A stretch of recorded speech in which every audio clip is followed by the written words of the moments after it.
Assalamu alaikum. Assalamu alaikum. Good afternoon, listeners. It's me, Sulayman Ben Suwareh, on the Fatu Network on Facebook Live to bring you the show Gambia Way Forward. It's going to be a short 10 to 15 minutes program.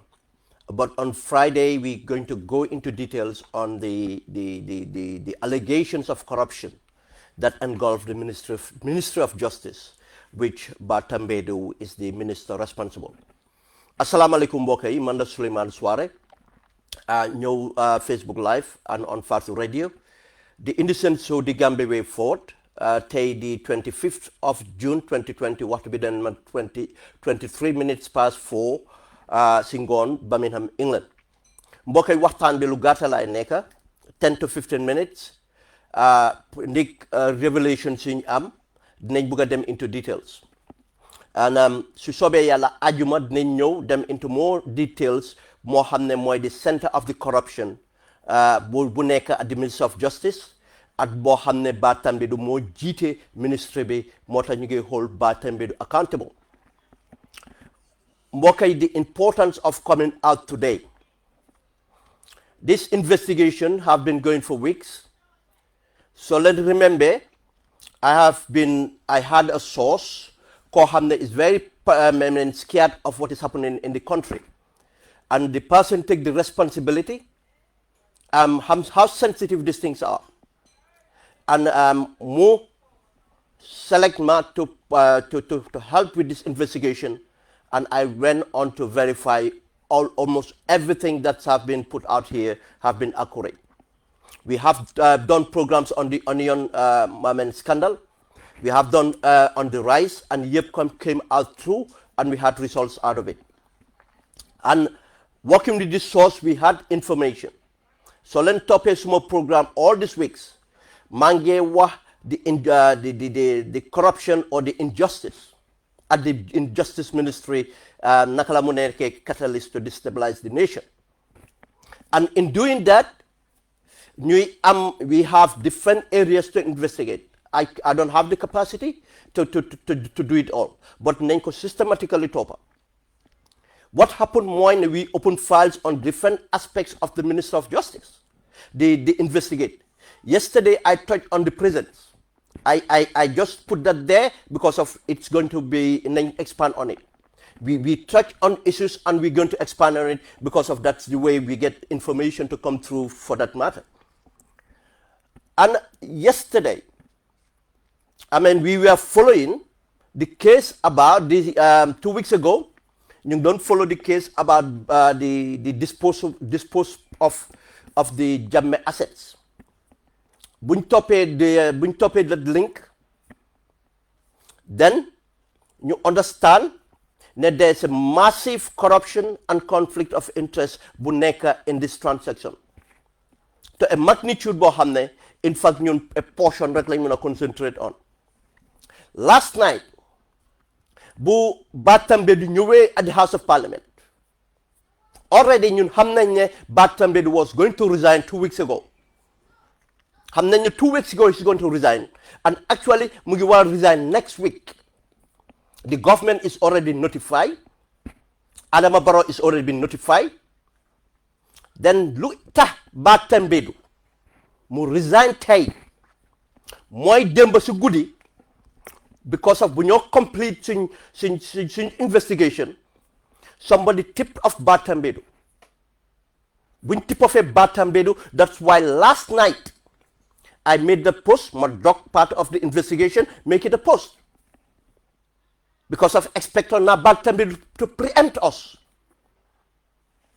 expect naa mu preempt us and he's not smarter than us ma def that post ba pare di wax ne dinaa ñëw tey to get to the details of these allegations. This is the reason moo tax Batambedu, a ministry sensitive as justice, mu resign te amuñ a replacement. A normal protocols, that resignation, so government will receive it, government would have to get a replacement before it's announced or it's out.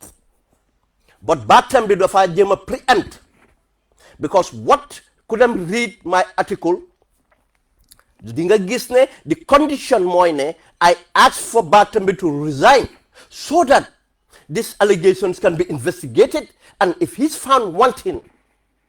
But Batambedu, hamnane, the justice ministry yeb yahanako, the allegations of a bari. Amul ben project bo xamne Batambedu jëjël nako def nako yoon. Ku déglu demba suma programme on the prisons. Dégg ngeen maa ngi leen a wax ne everything Batambedu did in that ministry mooy pour am alal. Pour moom ak mbokkaami ak xaritami an alal boobu moom lañ jël alal boo xam ne tey suñ ko téye woon dina wécci lu bari suñ éducation bi dina wécci lu bari suñ healthcare bi mbokka yi su soobee yàlla dinañ dugg si loolu àjjuma tey lu ñoo wax mooy just a short presentation on the article xam ne bind naa ko pour ñu share ko pour nit ñi aware of lu demoon because Batambedu dina bëgg a ñëw o nit yu ko campagne nañ bëgg a ñëw ne waaw because of nit ñi dañ ko añaane wala nit ñi dañ ko gétteen Gambia ku fi liggéey ñu gétteen la moo tax mu dem uti beneen liggéey du dëgga xam na corruption bu mu def am na alal ba mu doy léegi xam na ne yëpp yàqu na moo tax ma ne leen ne nañ leen make sure ñu am leaders yu jub Gambia Barrow dem na ba pare Barrow dem na ba pare I've been saying this and I have that on record. Barrow dem na ba pare and this is the center te du fa am from there on dinañ dugg every corruption boo xam ne mu ngi si government boobu su soobee yàlla and the reason is here ngeen baalal ma ubbi di document and I'll be reading from that document.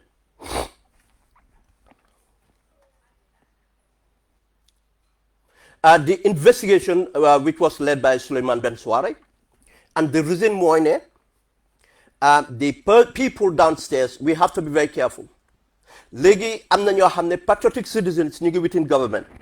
They don't even trust some aspect of the opposition because of Gambia suñ masla bi suñ bokka ya la fa tax be ken ñeme ñu tata génne anything because of next minute you'll be reported and that trust boo xam ne borom jox na ma ko that trust la maintain and even the press in the Gambia pour ñu publish anything or investigate anything substantial duñ ko def because most of the press in the Gambia most of them have been bought or they are PR agents for this dodgy elites dëkk bi yëpp dañ ko bara yëgo te already wax naa ko Batambedu fu mu ne nii top of the list ñu ngi consider Amina Saho ñu ngi consider Dawda Jallow te suñ appointé Amina Saho nañ leen wax lana tax ñu appoint ko suñ appointé Dawda Jallow nañ wax tax mu appoint ko but am na lawyers yoo xam ne already bañ na ñoo jël liggéey bi because xam nañ ni di mesh boo xam ne Batambedu def na ko su Batambedu bëggoon réew mi mesh bu mu dugal réew mi na doon make sure is cleared but mënu koo def du ko mën a clear because moo ko defal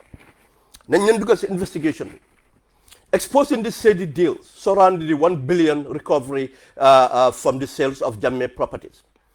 After hearing the testimony given by Justice Mr. Ababakar Tambedu to the National Assembly regarding the $1 billion recovery from the sales of President Jammeh assets and the unreasonable and unjustifiable 10% representing $100 million that was paid to Alpha Capital for the conduct of the sale, I became curious and decided to investigate further the dealing between Justice Minister and Alpha Capital. This was loo xam ne préem na this was one of the aspects of investigation bu ñu doon def but from yesterday we have to bring it forward and put a conclusion on it because of léegi Batambedu actually confirm na the details we have. We already have the details. Now we are trying to confirm it. Léegi Batambedu su boppam moo ñëw parliament confirm ko moo tax ñu bring the investigation forward and move with it. Now, the allegations is here between Batambedu and Alpha Capital. Nañ leen continue. It did not take me long to find that facts that point to possible corruption and conflict of interest. Here are some of the key facts I discovered and questions they raise. They reveal a disturbing lack of transparency and again show the corruption that prevails in this government. The Minister of Finance and not the Minister of Justice should have spearheaded the effort to dispose of the assets seized from Jammeh. The Minister of Finance is the authority and competent ministry to handle all government finances, and the baton should have been handed to them as soon as the Jammeh Commission report was finalized. Am na ñuy raise issue about ne Mambure moo gën a corrupt naka Batambedu. It's not ku gën a corrupt fan. This is about due process. Whatever we advocate, we have to advocate for the due process. We have to advocate for the rule of law. And this due process and rule of law was broken by the Minister of Justice himself. Why did the Minister of Justice take the pain to take an extra responsibility? Lolu one nañ ko laaj suñ boppa and nañ fa dem. And regardless of whatever could have happened at the ministry, it should have been going there and Buboba, you determine what the facts are. But now the facts we have is here. However, I learned that the Justice Minister Ford had to maintain control of the disposition of these seized assets. I am not a great fan of Mambure Njai, but to be fair to him, I understand he did advocate to have the assets transferred to his ministry, which could have been managed by the Assets Management and Recovery Corporation, AMRC. According to my source, the Justice Minister, with the approval of the President, prevailed over the Finance Minister. Again, yéen ñëpp xam ngeen ne duma fan of Mambure Njie, regardless of the relationship I have with him. But whatever the case is, again, is about the due process. The AMRC, more co-owner them, and that's where money could have been saved. Soon it failed again, we will have hold Mambure and the ministry responsible. But right now, the person we have to hold responsible, Batambedu, there's no excuse about holding Batambedu responsible here. But again, Sumalen Wahene, this government is government chumpit. People don't understand it. Government of Kafola, government of Kabulola, government of whatever you call it. Anybody could leka fofu feka Baro leka na bepare. Baro is in this, and everybody else stakeholders they are in this, and then chump it. Because ku xam Alpha Barry di nga xam how Alpha Barry came into government boo xam ne antem suma anti nekk na vice president. Yes, ma Alpha Barry mbokka lañ antem suma anti la nekk na in government, and loolu moo indi Alpha Barry am that prominence in that government and maintain control of the seized assets. Now it becoming clear why Batambi fought to get the assets under his control.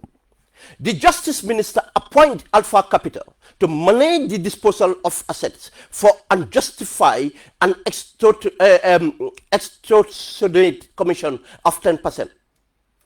A lady by the name of Binta Sise, a close friend of the Justice Minister, has been linked to the transaction, but it's not clear in what capacity she is working with Alpha Capital.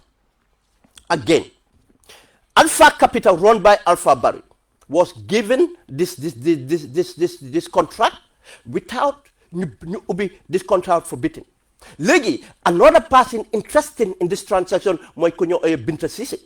Binta Sise was my classmate in primary school. We all came from Bakau, and our parents are of good relationship. But this is about corruption. This is about corruption. Now, this Binta Sise have a close relationship with Batambedu. They are friends. Now, learn more in the link between Binta and Alpha is Batambedu. Now, the transaction or what exactly Binta do or what shares or whatever capacity Bumneka in Alpha Capital, I cannot tell. But Batambedu can tell us that, or Alpha Capital can tell us that. Why a contract of such magnitude was awarded without a transparent bidding process, raising several questions about the corruption and the favoritism. Our investigation further revealed Bulan Fate amna ko xamne daha nañ ko ci commission bi ko xamne mo taxaw nek di force whistleblower a younger brother of ours, Mr. Kurang, now he's vindicated. What up, man? Amuñ witnesses, we have alive witnesses, and we'll get to everything. Thank you, Mr. Kurang. Augustus Prom, who was appointed as receiver for Westwood by the Janney Commission, charged 10% fee, which was queried by the Commission. The Commission set a rate of 3% and sent a recommendation to the Justice Ministry for the Minister to take legal action and recover the overcharge fee from Augustus Prom. The Justice Minister Sibopam is aware that the going rate for all these transactions should be 3%. Because of Augustus Prom, mon jeka ame asset see. And Augustus Prom, boom charge 10%. The Commission then make sure you in the redress to this and change the fees from 10 to 3%. That is a saving of 7%. About 700 million already. Now, the issue here, Moine, but the Commission did not only stop at that, they made a recommendation to the Justice Minister to take legal action to make sure that the difference that was charged is recouped by the Minister of Justice. Then the Minister of Justice is aware that the going rate is 3%.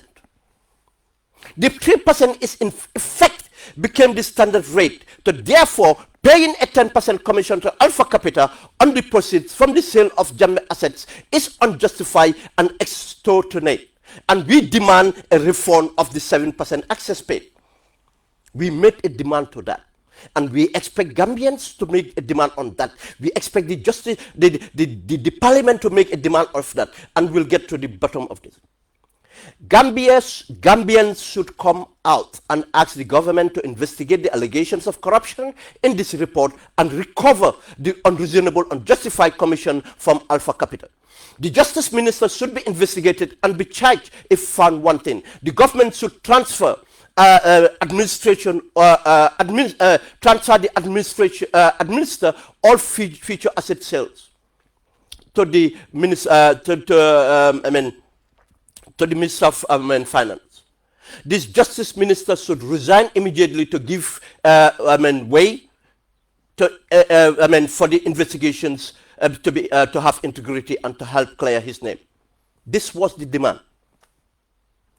The allegations out there are enough to investigate the Justice Minister, and in order to do that now he's resigned at what we were asking for, and he knew that we were asking for his head to resign.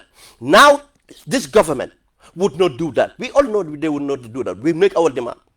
And it's up to Gambians to make them do it properly. But again, I am expecting the opposition to come out to put, to stand up to this position and make sure we have an investigation and this case taken to trial. And all proceeds used to compensate the victims of Jammeh and the other amounts invested to improve, the other amounts to be invested to improve our schools and public health system. All the proceeds of this Jammeh recovery should make sure you jël ko, compensate the victims, and you jël the rest invest in our schools and hospitals. Suñ xoolee the implication here, dinañ gis the amount of money involved, and this is just one aspect of it. I tell you, we have about files you deal with 6 different aspects of corruption and favoritism in the Justice Ministry, and to the extent of injustice. You call structure into the Justice Ministry, and this is what led to Batambedu to actually resign today rather than next week. But already Batambedu hamna lumiyaha mota moidem, and there's no excuse here. He have not done us any favor. Batambedu came to this job from a lower position at the UN in Arusha, and actually that project finished. Arusha project be faje mo Asan Jallow yep fa lañ nekkon project be faje. Batambedu have not resigned from a job to take this job. He was out of a job and he came and take a lucrative job as the Justice Ministry. It's a shame that Batambedu will go in record in history as the most useless Justice Minister in our time. Yes, so len xamé lum def. Because of what? This Batambedu dafa am free hands in a democracy. mu am doole bi am the international support a xaalis and everything else lu mu laajte mun na koo am Gambians ñëpp taxaw rally support ko ñun ñoo champion on di champion Batambi on anything but amul benn project boo xam ne Batambi di jël na ko jekkali ko mu ngi ni CRC bi bu ngi ni nekk problème di constitutional review mu ngi nekk problème the TRRC mu ngi nekk problème the release of yëpp mu ngi nekk problème guys fii la waxtaan bi di am su soobee yàlla dina ñëw Friday and we'll get to the totality of it. Thank you very much. Ngeen share video bi and share the SoundCloud to get to the people, let the people get informed and make sure consciousness am na this is how we bring about change. This is how we bring about change. ñu jël substance and make sure you put it out there. buñ jaaxaturi kenn or accuse kenn loo xam ne mënuñ ko substantiate and I stand by this report and Batambi dina ñëw answer to these allegations and I expect Gambians to hold Batambi to this. Thank you very much for all the people that have helped during this course of this investigation, and thank you very much to the person who initiated this style of advocacy and pare put Bopam on the line and to make sure that anything that runs in the government we will systematically go and deal with them, and this is what we are doing. Moo tax ma ne suma programming have changed. I am spending more time behind the scenes to get into details, not only to show you them. We get into details and put it there to show nañ ko follow. Thank you very much all and have a good afternoon.